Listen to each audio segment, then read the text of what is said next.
السلام علیکم ورحمۃ اللہ وبرکاتہ۔ ربیع الاول کا مہینہ چل رہا ہے اور ہم سب کو معلوم ہے کہ ہمارے نبی حضرت محمد صلی اللہ علیہ وسلم کی پیدائش ربیع الاول ہی کے مہینے میں ہوئی تھی، اور اللہ کے نبی علیہ الصلاۃ والسلام سے محبت، آپ سے تعلق، آپ سے ایک دل کا رشتہ یہ ہونا، یہ ایمان کا ایک لازمی جز ہے، اور ہر مسلمان چاہے مرد ہو یا عورت اس کو اللہ کے نبی علیہ السلام سے محبت ہونی ہی چاہیے۔ خود اللہ تعالیٰ نے بھی قرآن کریم میں ہمیں اس کا حکم دیا ہے کہ جس نے میری مانی، اللہ کے نبی علیہ السلام کی زبان سے کہلوایا ہے کہ کہو کہ اگر تم چاہتے ہو کہ اللہ تم سے محبت کرے تو تم میرا اتباع کرو، میرے نقش قدم پر چلو، مجھ سے محبت کرو، اللہ تم سے محبت کرے گا۔ اور خود اللہ کے نبی علیہ السلام نے بھی اپنے مختلف ارشادات میں اس بات کو بیان فرمایا ہے۔ ایک ارشاد میں سناؤں، خود نبی علیہ السلام نے فرمایا، تم میں سے کوئی پورا مسلمان نہیں ہو سکتا جب تک میں اس کو اپنے باپ سے، اپنے لڑکے سے اور تمام لوگوں سے زیادہ محبوب اور پسندیدہ نہ ہو جاؤں۔ ایک طرف یہ بات اسلام ہمیں کہتا ہے، اور دوسری طرف اللہ کے نبی علیہ السلام سے ہمارا رشتہ کا جو حال ہے وہ ہم سب کو معلوم ہے۔ آپ خود اپنے بچوں اور بچیوں سے یہ سوال کیجئے کہ اللہ کے نبی علیہ السلام کے کتنے بیٹے اور بیٹیاں تھیں؟ شاید 100 میں سے 80 وہ ہوں گے جو اس سوال کا جواب نہیں دے پائیں گے۔ اللہ کے نبی علیہ السلام کے چچا کتنے تھے؟ آپ کی پیدائش کب ہوئی تھی؟ آپ یہ سوال ضرور اپنے رشتہ داروں سے، کسی چھوٹے بچوں اور بچیوں سے، بلکہ بڑوں سے بھی کر سکتے ہیں، اس لیے کہ ہمارا حال نبی علیہ السلام سے رشتہ بہت کمزور ہوتا چلا جا رہا ہے۔ ضروری ہے کہ ہم ایک بار پھر اللہ کے نبی علیہ السلام سے ہمارا رشتہ مضبوط کریں، جن کی تعریف صرف اپنوں نے نہیں کی، غیروں نے بھی ان کی تعریف کی ہے، اس لیے کہ وہ تھے ہی ایسے۔ بہرحال یہ وہ مہینہ ہے جس میں اللہ کے نبی علیہ السلام کی پیدائش ہوئی تھی، اور ہماری ایک سیریز جو سیرت النبی کی چل رہی ہے، یہ عجیب بات ہے کہ آج اسی مہینے میں ہم آپ علیہ السلام کی پیدائش کا ذکر کرنے جا رہے ہیں جس مہینے میں نبی علیہ السلام کی پیدائش ہوئی تھی۔ دیکھیے، اللہ کے نبی علیہ السلام جس صدی میں پیدا ہوئے وہ تھی 6ٹھی صدی عیسوی، یعنی 501 سے لے کے 600 کے بیچ میں۔ اس صدی میں پوری دنیا کے حالات بہت زیادہ خراب تھے۔ اس کو ہم نے پچھلے سیرت کے ایپیسوڈز میں بیان کیا ہے کہ کتنی بری حالت تھی، اور دنیا کے انسان یوں کہیے سوسائڈ کرنے پر آ گئے تھے۔ نبی علیہ السلام کو اللہ تعالیٰ نے بھیجا، اور آپ نے آ کر کے انسانیت کو ایک صحیح راستہ بتایا۔ آج ہم بات کریں گے نبی علیہ السلام کی پیدائش کب ہوئی، آپ کے نسب کے بارے میں، آپ نے کتنی عورتوں کا دودھ پیا ہے، ان تمام باتوں کے بارے میں اس سیریز کو ضرور دیکھیے، لوگوں کو بھی دکھائیے۔ آپ علیہ السلام کی پیدائش کی اگر بات کریں تو اسلام کے مہینوں میں ایک تیسرا مہینہ محرم، صفر، ربیع الاول، اسی ربیع الاول کے مہینے میں نبی علیہ السلام کی پیدائش ہوئی۔ اتنی بات تو سب مانتے ہیں کہ مہینہ ربیع الاول ہی کا تھا۔ اور دیکھیے نا، ربیع عربی زبان میں کہتے ہیں موسم بہار کو، جس میں پھول آتے ہیں، جس میں ہرا بھرا ہو جاتا ہے۔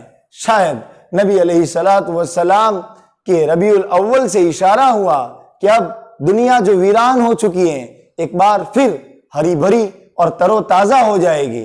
انسان جو پستی میں چلا گیا ہے وہ ایک بار پھر پرگتی کی طرف آئے گا۔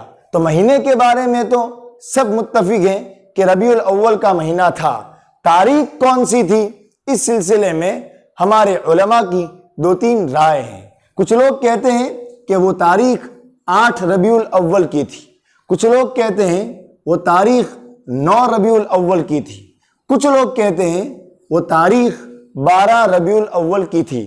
اس لیے کہ ہسٹری میں عام طور سے ایسی رائےوں کا اختلاف اور نقطۂ نظر الگ الگ ہوتے ہی ہیں، یہ کوئی نئی بات نہیں ہے۔ تو 8 ہو یا 9 ہو یا 12 ہو، تینوں طرح کی تاریخیں ہمارے سیرت لکھنے والوں نے لکھی ہے۔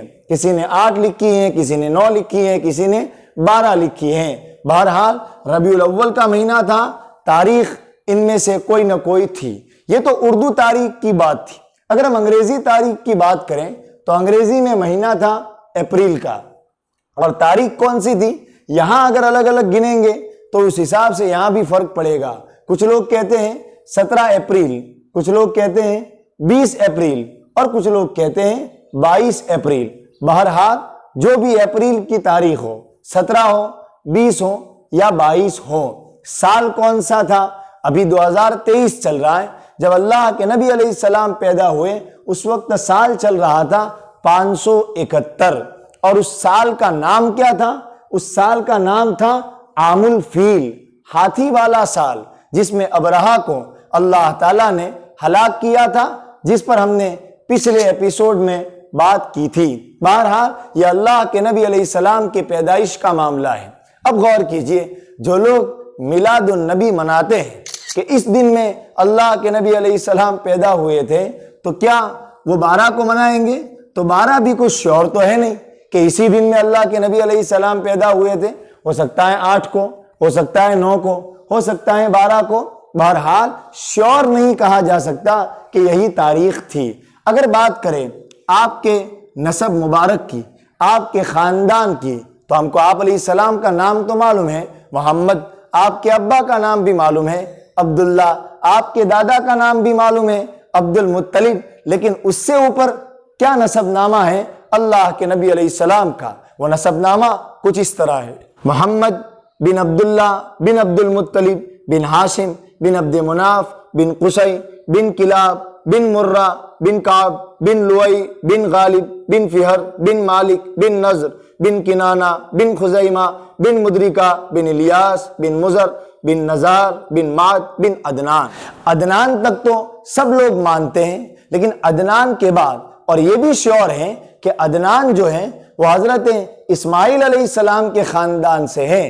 حضرت اسماعیل حضرت ابراہیم علیہ السلام کے لڑکے ہیں، لیکن حضرت ابراہیم سے اوپر اللہ کے نبی علیہ السلام کا جو نسب نامہ ہے، وہ نسب نامہ اس میں الگ الگ رائے ہیں، شیور نہیں کہا جا سکتا کہ یہی ہے۔ بہرحال عدنان تک تو سب لوگ مانتے ہیں، اور اتنی بات بھی طے ہے کہ عدنان یہ حضرت اسماعیل علیہ السلام ہی کی اولاد میں سے ہے، اور حضرت اسماعیل حضرت ابراہیم علیہ السلام کے لڑکے ہیں۔ لیکن اس کے بعد اوپر کی طرف پھر اس میں ہمارے علماء کی الگ الگ رائے ہیں۔ بہرحال یہ بات تھی نسب مبارک کی۔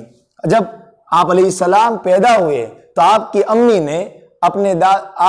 نے آپ کے دادا کو خبر بھجوائی کہ ایک لڑکا پیدا ہوا ہے، تو آپ کے دادا جان حضرت عبد المطلب آپ علیہ السلام کو لے کر کے، چھوٹے بچے کو لے کر کے کعبہ میں تشریف لے گئے اور اللہ کی تعریف کی، اس لیے کہ وہ بتوں کو مانتے تھے، لیکن وہ مانتے تھے کہ سب سے بڑا تو ایک ہی ہے، وہ اللہ ہے۔ بہرحال اللہ تعالیٰ کی تعریف کی، اور آپ کا نام آپ کے دادا عبد المطلب نے محمد رکھا۔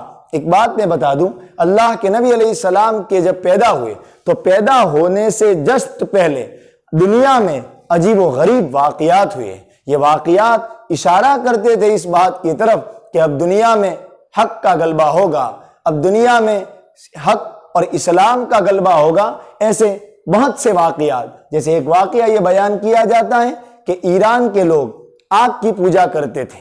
1000 سال سے برابر جو آگ جل رہی تھی، وہ آگ نبی علیہ السلام کے پیدا ہونے سے پہلے یا آپ کے پیدا ہوتے ہی وہ آگ بجھ گئی۔ ایسے ایک نہیں، ہزاروں واقعات۔ خود عام الفیل کا واقعہ یہ بھی اللہ کے نبی علیہ السلام کے پیدا ہونے کی ایک بہت بڑی نشانی تھی۔ والد محترم یعنی حضرت عبداللہ کا انتقال تو اس وقت ہو گیا تھا جب آپ اپنی ماں کے پیٹ میں تھے۔ آپ کے دنیا میں آنے سے پہلے ہی آپ کے ابا کا انتقال ہو گیا تھا، حضرت عبداللہ کا۔ کتنی سال کی عمر میں انتقال ہوا؟ کسی نے 20 کہے، کسی نے 25 سال کہے، کسی نے 20، کسی نے 25، اور کسی نے اور بھی کہا ہے۔ یہ رائیوں کا اختلاف ہے۔ اتنی بات طے ہے کہ نبی علیہ السلام کے آنے سے پہلے ہی آپ کے ابا اس دنیا سے چلے گئے تھے۔ دودھ کن کن لوگوں نے پلایا؟ آپ کو دودھ پلایا ابو لہب کی ایک باندی سویبہ نے، اور اس کے بعد حضرت حلیمہ رضی اللہ تعالیٰ عنہ جو آ کر کے آپ علیہ السلام کو لے گئی تھی، انہوں نے بھی اللہ کے نبی علیہ السلام کو دودھ پلایا، کچھ دنوں ہی کے لیے دودھ پلایا تھا ابو لہب کی باندی سویبہ نے۔ اس کے بعد عربوں کا چونکہ کلچر اور مزاج یہ تھا کہ وہ اپنے چھوٹے چھوٹے بچوں کو آس پاس کے گاؤں میں بھیج دیتے تھے دودھ پلانے کے لیے، بڑا ہونے کے لیے، اپنے یہاں نہیں رکھتے تھے۔ سوال یہ ہوتا ہے کیوں نہیں رکھتے تھے؟ سمپل بات ہے، مکہ ایک بہت بڑی سٹی تھی، ہزاروں لوگ وہاں آتے تھے، کعبہ کا طواف کرتے تھے۔ آپ علیہ السلام کے آنے سے پہلے بھی مکہ کی یہی حالت تھی، اور جو تاجر، جو بزنس مین لوگ جب سفر کرتے بیچ میں مکہ آتا، وہ لوگ بھی آتے، تو اس طریقے سے مکہ میں الگ الگ لوگ آتے اور جاتے تھے۔ اب بچے جب الگ الگ کلچر والے لوگوں کے بیچ میں رہیں گے تو بچوں کا اپنا ایک کلچر نہیں رہے گا۔ آج بھی جو بچے سٹی میں رہتے ہیں وہ جانتے ہیں کہ سٹی میں ہزاروں طرح کے لوگ ہوتے ہیں، ہزاروں طرح کا ماحول ہوتا ہے، تو بچے ایک خاص آئیڈینٹی کے ساتھ نہیں رہ پاتے۔ یہ بہت بڑا چیلنج فل مسئلہ ہے کہ بچوں کی آئیڈینٹی کیسے بچائی جائے۔ ہاں، جہاں ایک کمیونٹی کے لوگ ہیں، جہاں ایک برادری یا ایک ٹرائب کے لوگ ہیں، وہاں تو آسان ہے۔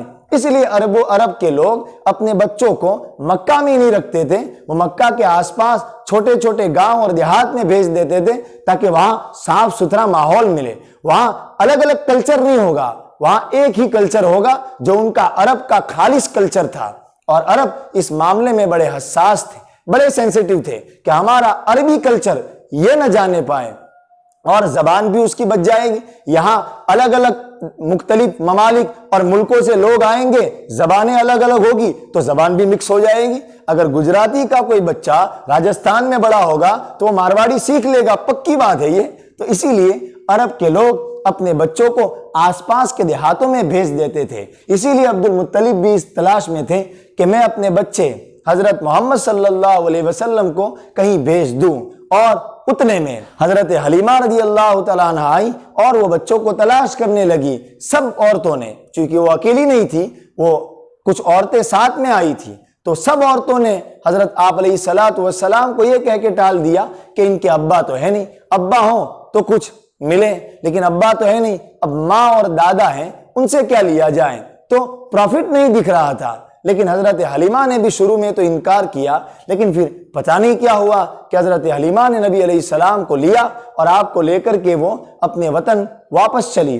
اور عجیب و غریب برکتیں حضرت حلیمہ رضی اللہ تعالیٰ عنہ نے دیکھی کہ ان کی اونٹ، ان کے جانوروں میں برکت ہو گئی، ان کے جانوروں کے دودھ میں برکت ہو گئی، ان کی روزی میں برکت ہو گئی۔ اس طرح کے ہزاروں طرح کی برکتیں حضرت حلیمہ رضی اللہ تعالیٰ عنہ نے دیکھی، اور تقریباً اللہ کے نبی علیہ السلام نے وہاں بھی ایک اچھا خاصا وقت گزارا۔ حضرت حلیمہ پھر آپ کو لے کر واپس آئی اور کہا کہ میں اور چاہتی ہوں کہ آپ کا بچہ 1-2 سال اور میرے پاس رہے۔ حضرت آمنہ نے اجازت دے دی، حضرت حلیمہ نے اللہ کے نبی علیہ السلام کو اور اپنے پاس رکھا۔ تفصیل سے ہم آئندہ کلاس میں ڈسکس کریں گے۔ بہرحال یہ کچھ باتیں تھیں جن کا جاننا ہمارے لیے، جو ہم اللہ کے نبی علیہ السلام کا ہم نام لیتے ہیں اور آپ کو جانے نہیں تو ہم کیسے مسلمان؟ ہمیں چاہیے ہم اسلام کو گہرائی سے سمجھیں، اور اسلام کو سمجھنے میں ایک بہت بڑا کردار یہ ہے کہ ہم اللہ کے نبی علیہ السلام کو بھی